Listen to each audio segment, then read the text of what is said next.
Okay, guys.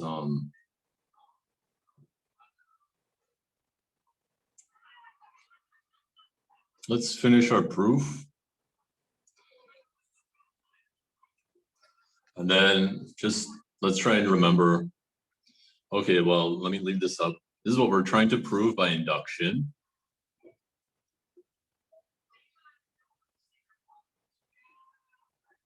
And just to be clear, we're doing induction on the order of G. So that means we're assuming that this proposition is true whenever the order of G is between 1 and n. Okay. So let me skip over to where we are in the proposition. Basically, the first non-trivial case of the proposition is when the order of the group has size p, and even then it's kind of trivial anyways. Okay. That's our base case. And now we're assuming our induction hypothesis for some n bigger than or equal to p. And we're assuming we're assuming our induction hypothesis for all up to n. And then we have to prove the proposition when G has order n plus 1. That means that we suppose that the G has order divisible by p to the k. So suppose p to the k divides n plus 1. And we have to prove the proposition for G. We have to prove G has a subgroup of order p to the k. If G doesn't have a subgroup of order p to the k, there's nothing to prove, so it's fine. Okay, and there's two cases. There's a case where we can easily apply the induction hypothesis, and there's a hard case. Okay, so let's do the easy case first. Why not?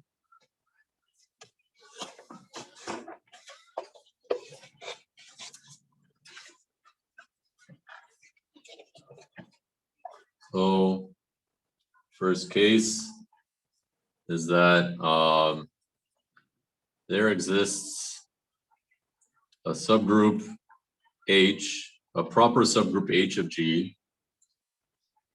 H is a proper subgroup, meaning H is not equal to G,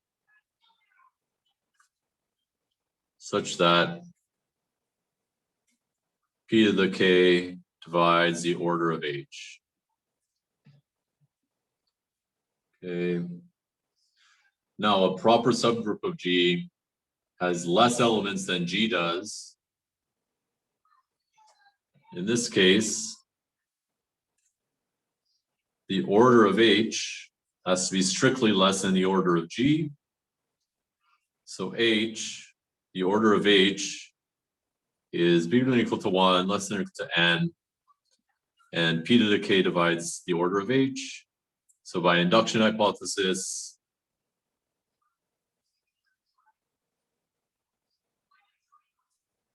there exists a subgroup P of H. I don't want to call it P. I should call it something else, maybe Q. There's a subgroup Q of H with order of Q is P to the K. Of course, a subgroup of a subgroup is a subgroup. So Q is a subgroup of G. Q has P to the K elements. So we are done. Well, in this case, we are done. Okay. Okay, so first, so what we're saying is that first suppose that you can find a subgroup whose order is divisible by p to the k. Well, apply the induction hypothesis to that subgroup, and you prove that you find a subgroup of order p to the k, which is a subgroup of G as well.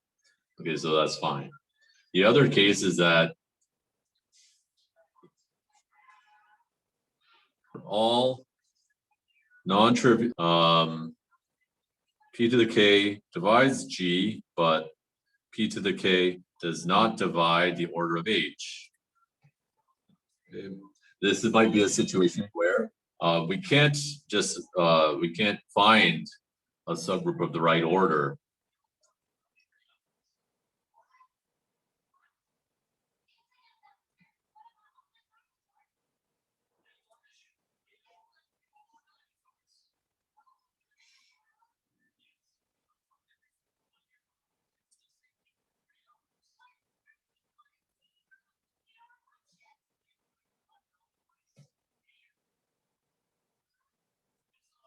Okay, so in this case, we're in trouble. We can't use the induction hypothesis easily.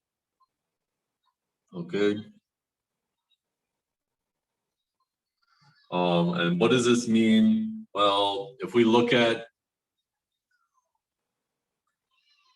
we can say that P divides the index of H and G for all proper subgroups of G.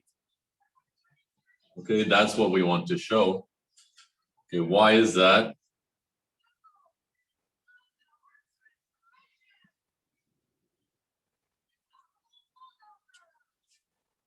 Well, you just, the index of H and G, that's another way to write that is the number of elements of G divided by the number of elements of H.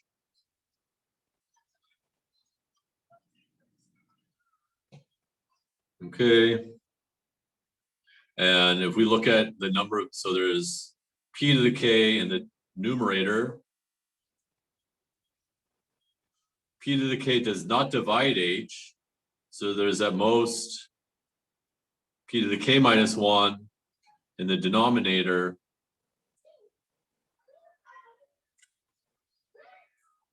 In other words, when you cancel everything, there's one more P, or at least one more P in the numerator than the denominator.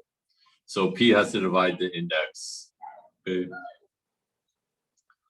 Because the P's on the bottom don't cancel out all this. The index of H and G, where H is any proper subgroup of G. We write G is equal to the center of G plus summation over all the centralizer of each element in our representatives.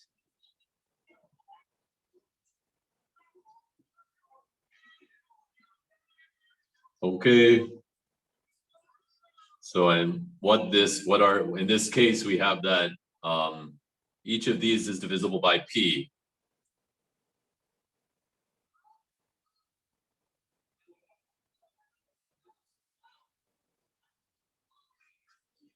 Also, our assumption is that this is divisible by P. So the center of G is divisible by P. This is what we claimed up here. And then as a corollary, the number of elements of the center of G has to be divisible by P.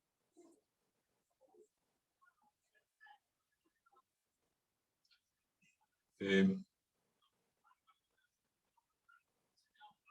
And here's where we use the fact that if a group has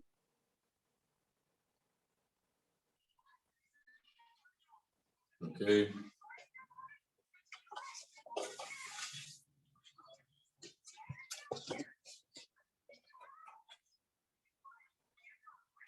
Okay, so by Cayley's theorem,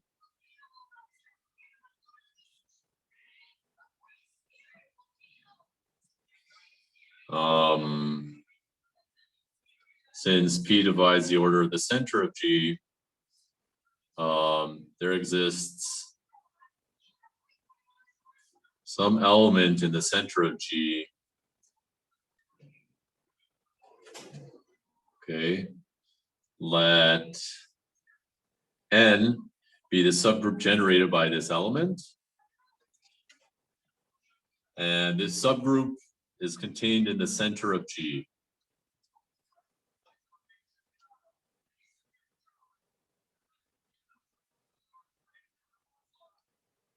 Okay. Now, any subgroup contained in the center of G is a normal subgroup. So we can do that as maybe on this right half of the page, I guess. So we have this lemma. If H is contained in the center of G, you can prove it.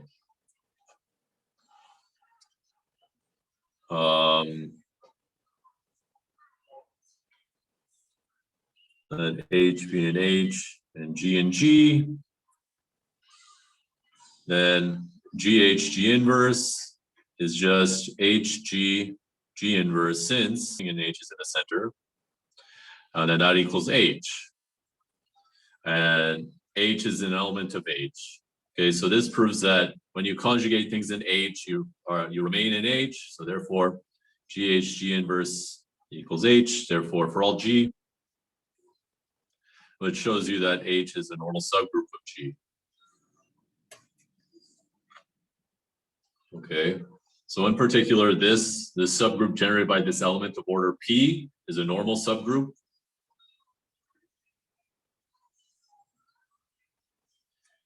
Okay, so we can look at G mod N.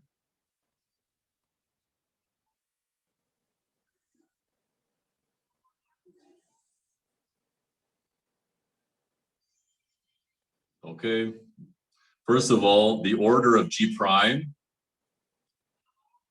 is just the order of G divided by P, which is less than N plus 1.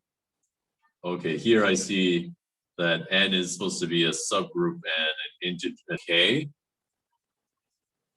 I'll try to tactfully do that. There's a K.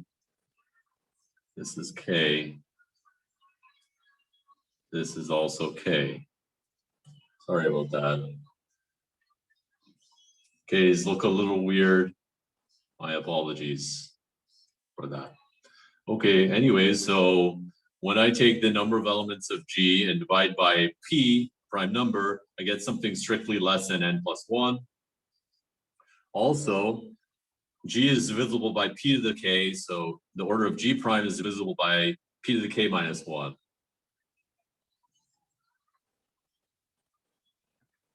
Okay. So now we can apply the proposition for G prime. So we can say by induction hypothesis,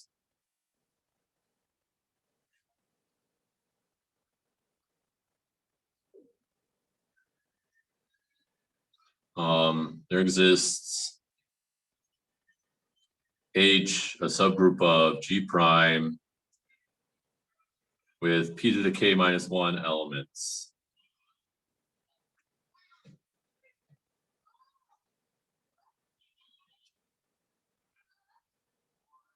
Okay.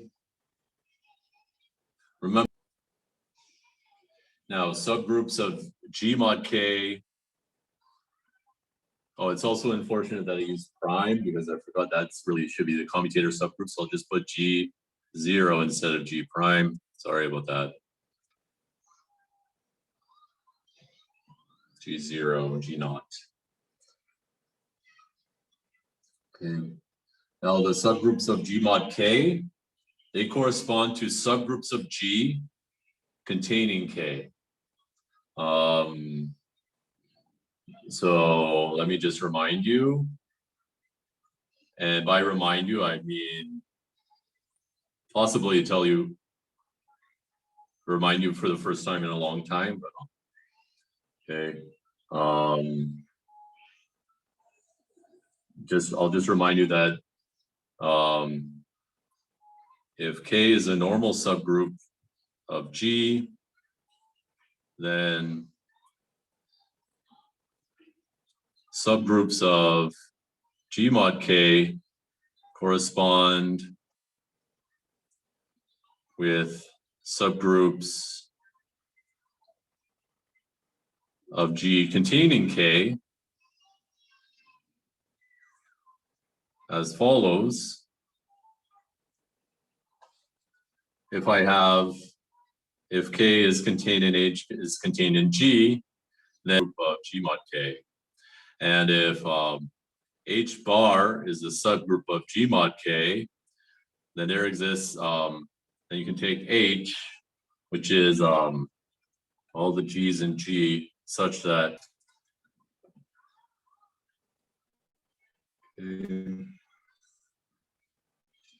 okay, so if you start with a subgroup of G mod K, look at all the G's, such that when you reduce mod K, you land in H bar, and that gives you your subgroup H, which can.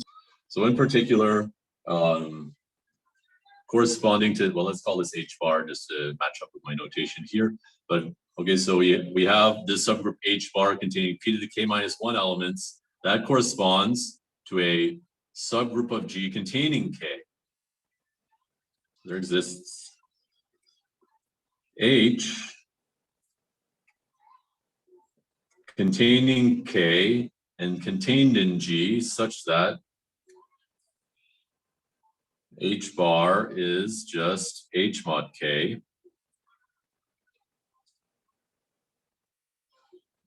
Now, the number of elements of H bar is P to the K minus 1. And that's just the number of elements of H divided by the number of elements of K, which is the number of elements of H over P. So the number of elements of H over P equals P to the K minus 1. So the number of elements of H is P to the K. So now we have found a subgroup of G of order P to the K. So that concludes the induction step. Actually, really, it concludes like this part of the proof was by contradiction, it turns out, because we assumed that G had no subgroups of order divisible by this, and we found one. So that would be a contradiction, but I mean, that's just a minor thing. So anyways, we're done. So that concludes the induction hypothesis. You know, by induction, I'll just say we are done. Okay.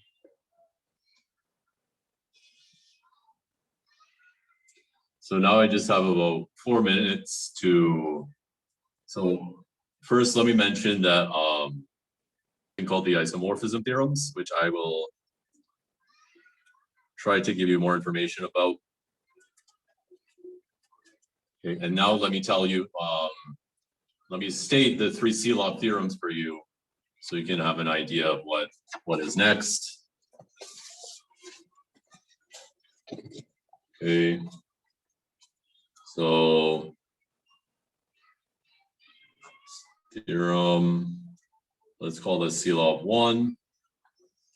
Okay. Let the order of G be P to the K times M. Then G has a subgroup of order P to the K. In other words, G has a C-log P subgroup.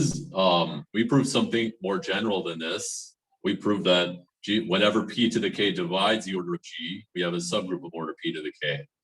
Okay. So this comes as a corollary to our proposition. Okay. So proof already done. Okay. Our second theorem, it's called C-log 2.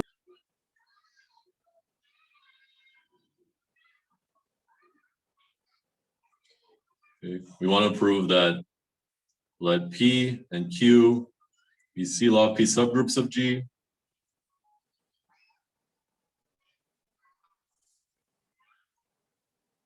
Okay. Then Q is equal to GP G inverse for some G. Okay. So for this theorem, we have to use we have to use, I'll just say like some tricky group action to prove this theorem. And then the last theorem, which we call C-log 3. Okay, let NP be the number of C-log P subgroups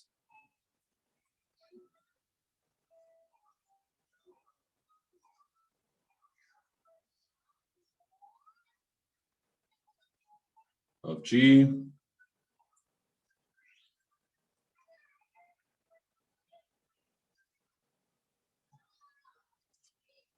Okay.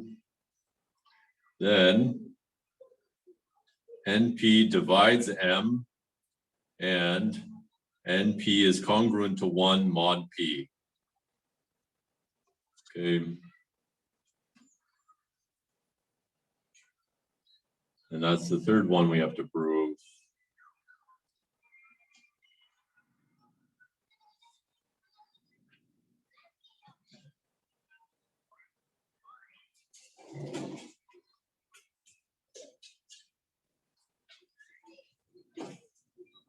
Okay, so you can see this is basically because all the C log P subgroups are conjugate to each other. If you can show, you can use Seelov's third theorem to kind of find the number of C log P subgroups. Okay, so and if you can show that there is one C log P subgroup, well, that subgroup automatically has to be normal. Okay, so you can use like arithmetic to find normal subgroups of a group, and arithmetic just on the number of elements of the group. Okay.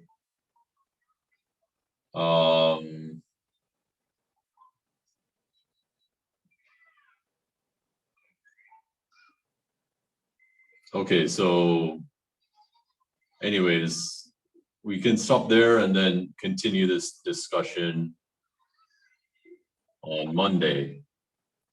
Okay. If you're still here, yeah, thank you so much for watching.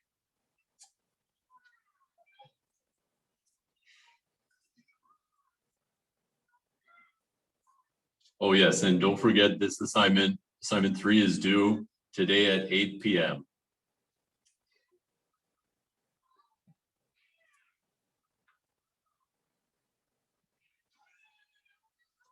Okay, so yep.